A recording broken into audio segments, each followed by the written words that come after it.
आपको यकीन नहीं होगा लेकिन ये गुलाब जामुन मैंने घर पे बनाए हैं, बिल्कुल हलवाई जैसे सॉफ्ट, जूसी और गोल्डन ब्राउन। अब आप भी देख लो स्टेप बाय स्टेप कैसे ये मैजिक घर के किचन से निकलता है। ट्रस्ट मी, एक बाइट लोगे और आप भी एडिक्ट हो जाओगे। तो गुलाब जामुन बनाने के लिए सबसे पहले हम चाशनी बनाते हैं। तो चाशनी बनाने के लिए मैंने 2 कप शुगर लिया है, 2 कप पानी लिया है और इसे हम मीडियम से लो फ्लेम पर तब तक घुमाएंगे तब तक कि ये शुगर मेल्ट नहीं हो जाती। और जैसे ही शुगर मेल्ट होगी उसमें एक उबाल आएगा, उसके बाद हम टाइम देख के 2 मिनट के लिए इस चाशनी को बॉईल करेंगे। 2 मिनट के बाद हमें 2.5 मिनट भी नहीं होने देना चाहिए, क्योंकि 2 मिनट में इसकी कंसिस्टेंसी बिल्कुल राइट हो जाएगी। और जैसे ही शुगर मेल्ट होगी हम इसमें डालेंगे इलायची पाउडर और केसर। ये दोनों इंग्रेडिएंट बहुत ही इम्पोर्टेंट है, इसे आप स्किप नहीं कीजिएगा। और कई लोगों की शिकायत होती है कि गुलाब जामुन हम जब भी बनाते हैं उसमें चाशनी अच्छे से एब्जॉर्ब नहीं होती, क्योंकि उसकी कंसिस्टेंसी सही नहीं होती है। तो इस तरीके से आप बनाएंगे तो आपकी कंसिस्टेंसी शुगर सिरप की बिल्कुल सही रहेगी। अभी हमारा शुगर सिरप भी रेडी है। अब हम करेंगे गैस को ऑफ और उसके बाद 2 टेबलस्पून के करीबन मैंने यहाँ पर गुलाब जल डाला है, जिससे फ्लेवर और टेस्ट बहुत ही ज्यादा इनहेंस होता है। अब इसे रखेंगे साइड में। यहाँ पर मैंने लिया है 250 ग्राम मावा। मैंने ये मार्केट वाला लिया है, आप घर वाला भी यूज कर सकते हैं।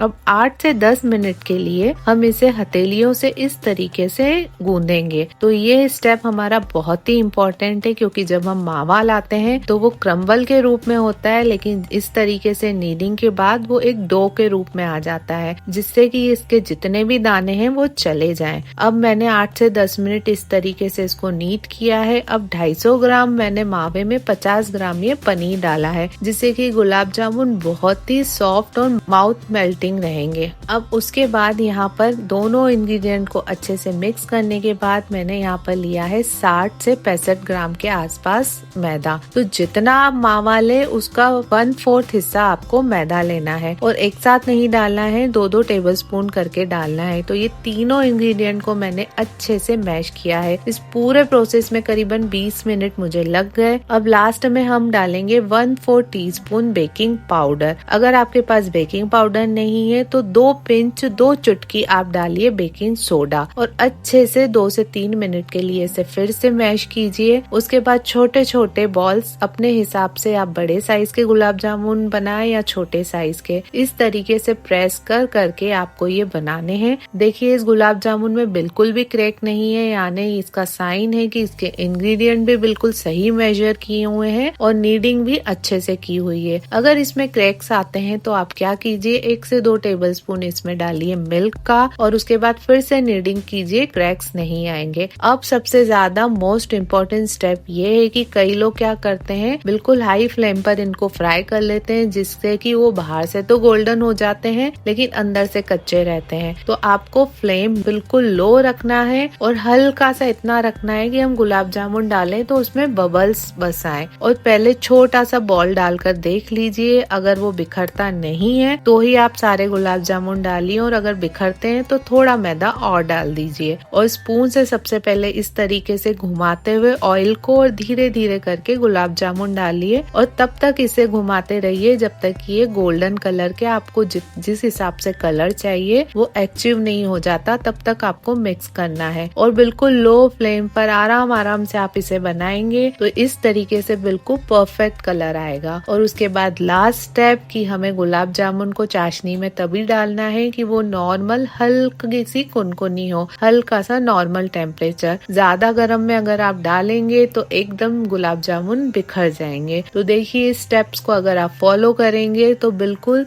इसी तरीके से आपके गुलाब जामुन बनके रेडी होंगे, सॉफ्ट और बिल्कुल नरम और इतने जूसी, तो कोई कह सकता है ये हमने घर में बनाए हैं। तो बस इस दिवाली पे इस स्टेप्स को फॉलो करके आप ये गुलाब जामुन बनाइए। मेरे चैनल को सब्सक्राइब कीजिए, शेयर कीजिए, लाइक कीजिए। मिलती हूँ नेक्स्ट रेसिपी के साथ, तब तक के लिए बाय बाय, टेक केयर।